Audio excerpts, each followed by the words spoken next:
Jnana-kosha, Vedas.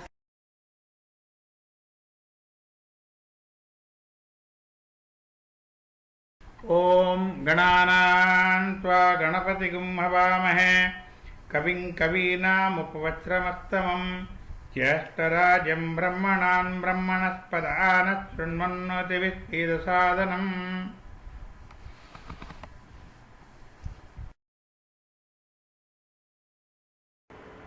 ॐ पूर्णमिदं पूर्णमदः पूर्णात् पूर्णमुदच्यते पूर्णस्य पूर्णमादाय पूर्णमेव अवशिष्यते। ओम शांति शांति शांति।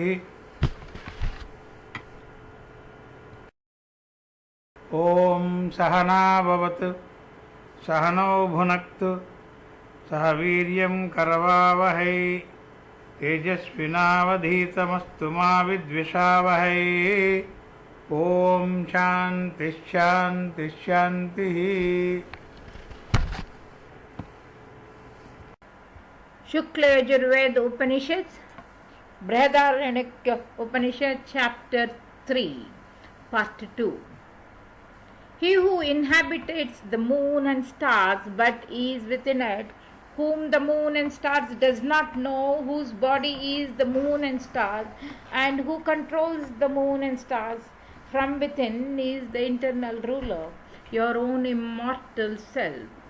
He who inhabits the ether but is within it, whom the ether does not know, whose body is the ether, and who controls the ether from within, is the internal ruler, your own immortal self.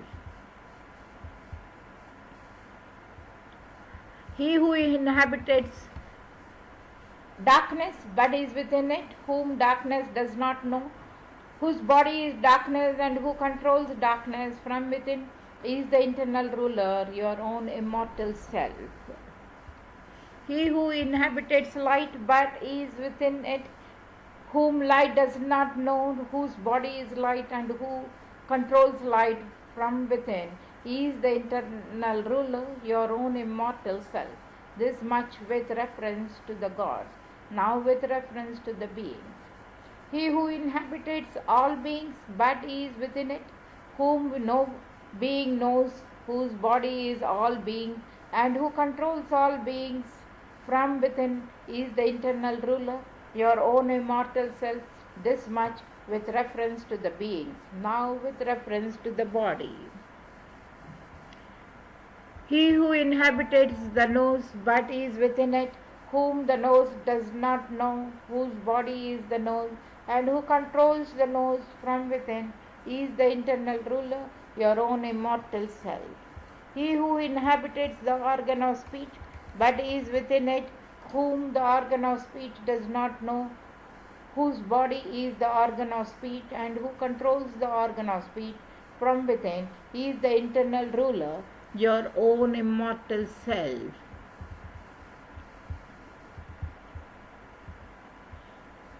He who inhabits eyes but is within it, whom the eye does not know, whose body is the eye and who controls the eye,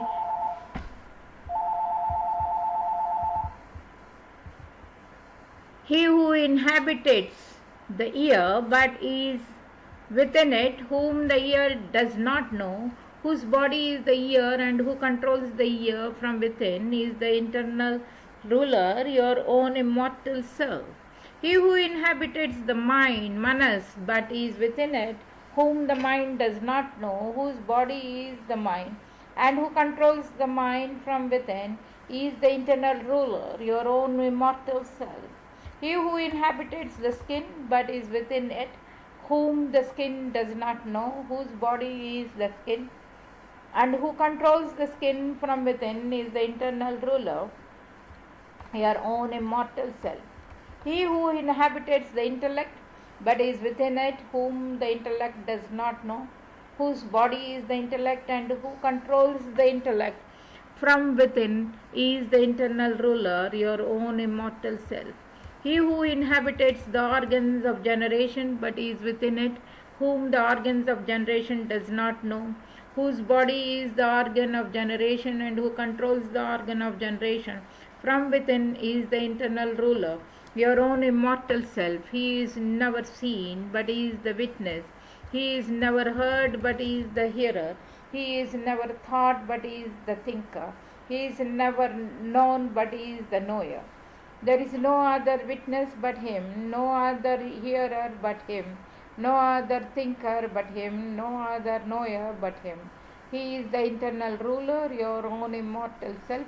Everything else but him is immortal. Thereupon Uddalaka, the son of Aruna, kept silent. Then the daughter of Vachaku said, Reverend Brahmans, I shall him 2 questions. Should he answer me those, none of you can ever beat him in describing Brahman, asked O Gargi. She said, I shall ask you 2 questions. As a man of Banaras or the king of Videha, scions of the warlike dynasty, might string his unstrung bow and appear close by, carrying in his hand 2 bamboo-tipped arrows highly painful to the enemy. Even so, O Yajnavalka, do I confront you with 2 questions? Answer me those, asked O Gargi. She said, By what, O Yajnavalka, is that pervaded which is above heaven and below the earth? Which is this heaven and earth as well as between them, and which they say was, is, and will be? He said, That, O Gargi, which is above heaven and below the earth, which is the heaven and earth as well as between them, and which they say was, is, and will be, is pervaded by the unmanifested ether.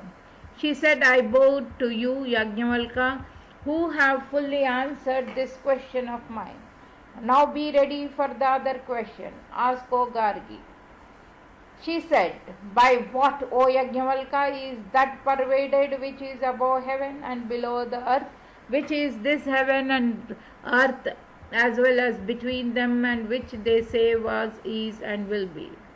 He said, That, O Gargi, which is above heaven and below the earth, which is this heaven and earth as well as between them, and which they say was, is, and will be, is pervaded by the unmanifested ether alone.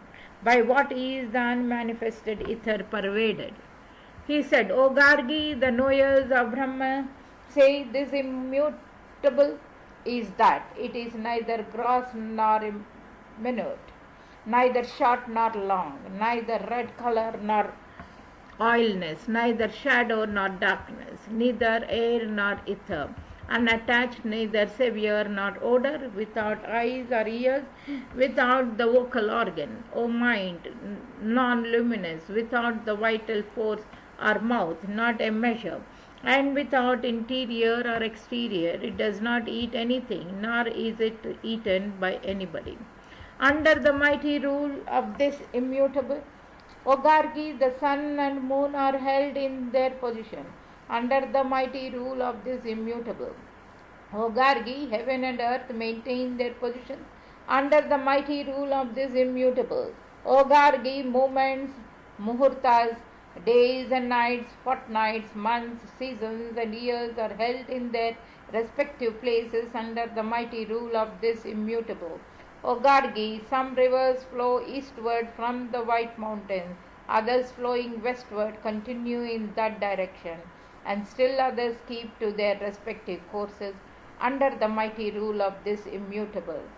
O Gargi, men praise those that give, the gods depend on the sacrifices, and the mains on independent offerings.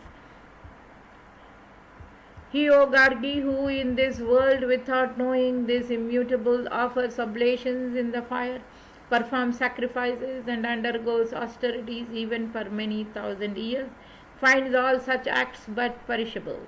He, O Gargi, who departs from this world without knowing this immutable, is miserable. But he, O Gargi, who departs from this world after knowing this immutable, is a knower of Brahman.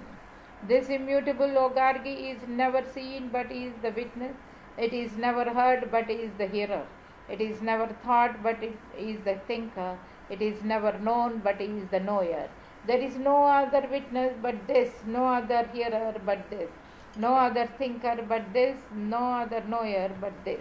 By this immutable logargy is the unmanifested ether pervaded.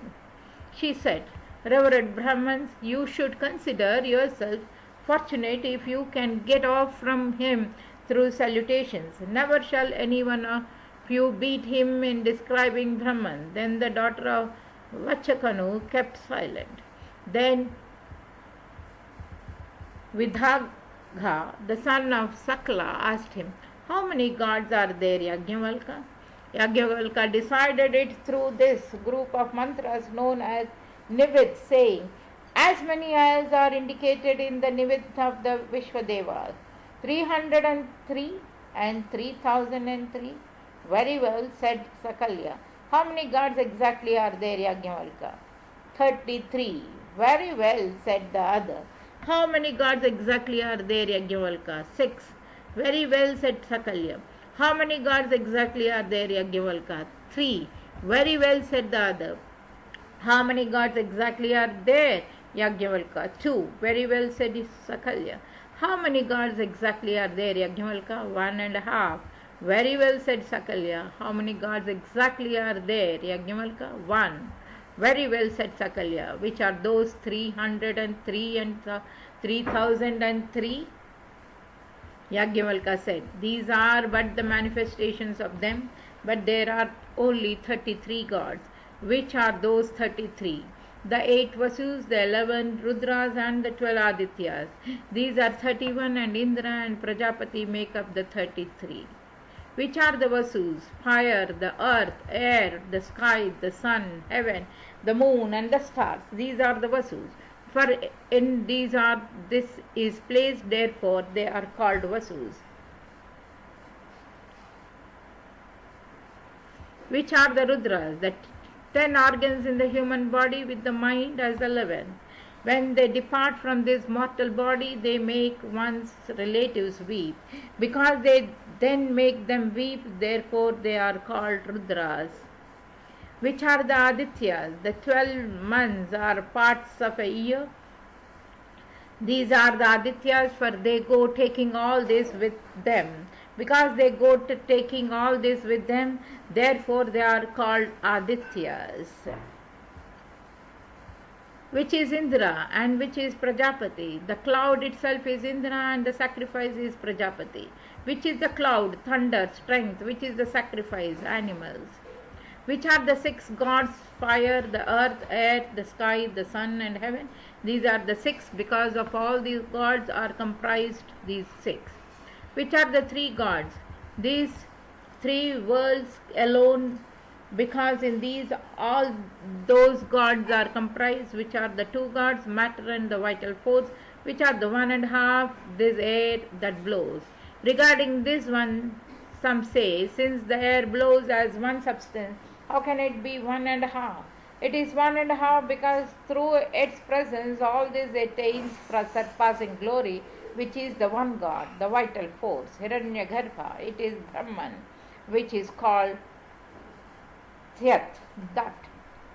He who knows that being whose abode is the earth, whose instrument of vision is fire, whose air is the manas, and who is the ultimate resort of the entire body and organs, knows only, O Yajnavalka, I do know that being of you whom you speak, who is the ultimate resort of their entire body and organs. It is the very being who is identified with the body.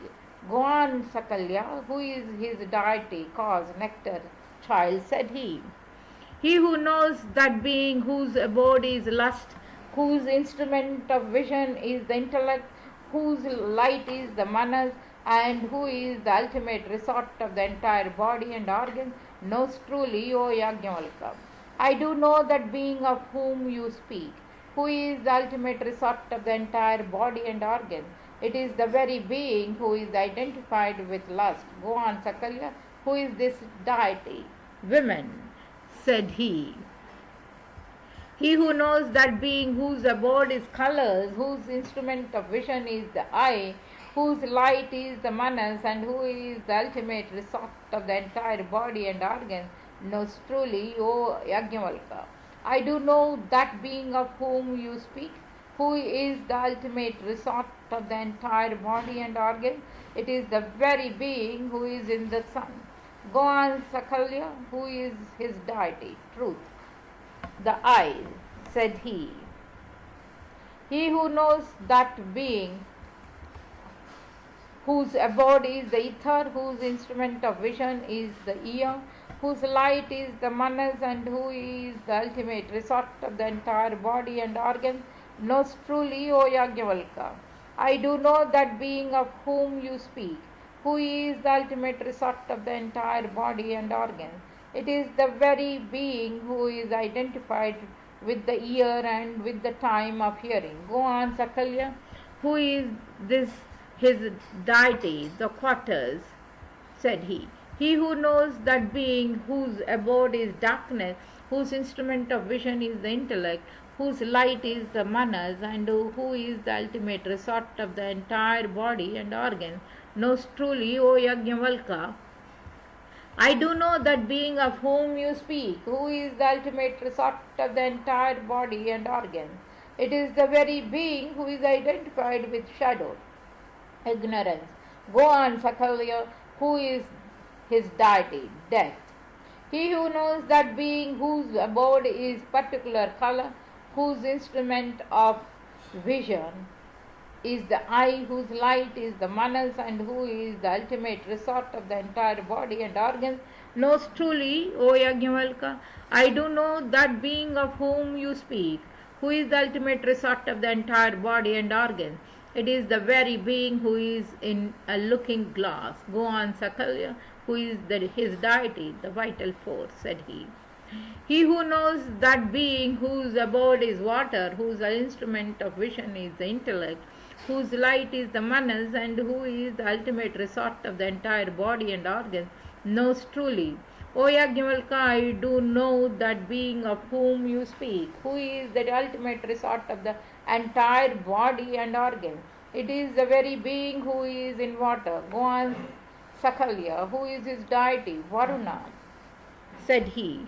He who knows that being whose abode is the seed, whose instrument of vision is the intellect, whose light is the manas, and who is the ultimate resort of the entire body and organ, knows truly, O Yajnavalkya.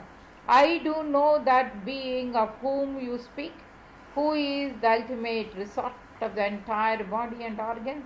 It is the very being who is identified with the sun. Go on, Sakalya, who is his deity, Prajapati, the father, he said. Sakalya and Yajnavalkya, have these Vedic scholars made you their instrument for burning charcoals? Yajnavalkya said, Sakalya, is it because you know Brahman that you have thus floated these Vedic scholars of Kuru and Panchala? I know the quarters with their deities and supports. If you know the quarters with their deities and supports, what deity are you identified within the east with the deity sun? On what does the sun rest? On the eye. On what does the eye rest? On colors. For one sees colors with the eye. On what do colors rest? On the heart, mind, said Yajnavalkya. For one knows colors through the heart. It is on the heart that colors rest. It is just so, Yajnavalkya. What deity are you identified within the south? With the deity Yama, the god of justice. On what does Yama rest? On the sacrifice. On what does the sacrifice rest? On the remuneration of the priest. On what does the remuneration rest? On faith. Because whenever a man has faith, he gives remuneration to the priest. Therefore, it is on faith that the remuneration rests. On what does faith rest? On the heart, said Yajnavalkya. For one knows faith through the heart.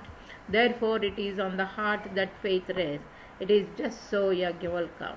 What deity are you identified with the west? With the deity Varuna, the god of rain. On what does Varuna rest? On water. On what does water rest? On the seed. On what does the seed rest? On the heart. Therefore do they say of a newborn child, closely resembles his father, that he has sprung from his father's heart, as it were, that he has been made out of this father's heart, as it were. Therefore it is on the heart that the seeds rest. It is just so, Yajnavalkya. What deity are you identified with in the north? With the deities Soma, the moon, and the creeper. On what does Soma rest? On initiation. On what does initiation rest? On truth. Therefore, do they say to one initiated, speak the truth, for it is on the truth that initiation rests. On what does truth rest? On the heart, said Yajnavalkya. For one knows truth through the heart, therefore it is on the heart that truth rests. It is just so, Yajnavalkya. What deity are you identified within the fixed direction? With the deity fire. On what does fire rest? On speech. On what does speech rest? On the heart. On what does the heart rest? You ghost, said Yajnavalkya. When you think the heart is elsewhere than in us, then the body is dead. Should it be elsewhere than in us, dogs would eat this body, or birds tear it to pieces. On what do the body and the heart rest? On the prana. On what does the prana rest? On the apana. On what does the apana rest? On the vayana. On what does the vayana rest? On the udana. On what does the udana rest? On the samana. So this self is that which has been described as not this, not this. It is imperceptible, for it is never perceived. Undecaying, for it never decays, unattached, for it is never attached, unfettered. It never feels pain and never suffers injury. These are the 8 abodes, the 8 instruments of vision, the 8 deities, and the 8 beings. I ask you of that being who is to be known only from the Upanishads, who definitely projects those beings and withdraws them into himself, and who is at the same time transcendent. If you cannot clearly tell me of him, your head shall fall off. Sakalya did not know him. His head fell off, and robbers snatched away his bow, mistaking them for something else.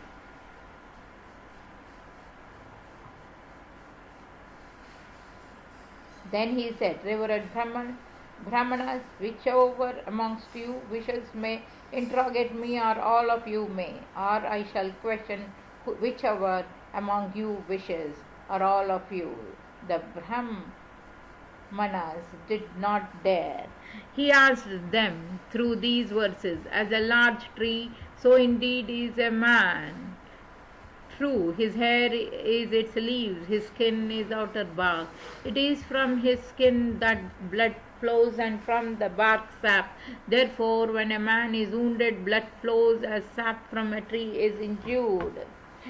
His flesh is in its inner bark, and his tendons its innermost layer of bark. Both are tough. His bones lie under, as does its wood. His marrow is comparable to its pith. If a tree, after it is felled, springs again from its root in a newer form, from what root indeed does man spring forth after he is cut off by death? Do not say, from the seed, for it is the produced in a living man. A tree springs also from the seed. After it is dead, it certainly springs again from the seed as well. If someone pulls out a tree with its root, it no more sprouts.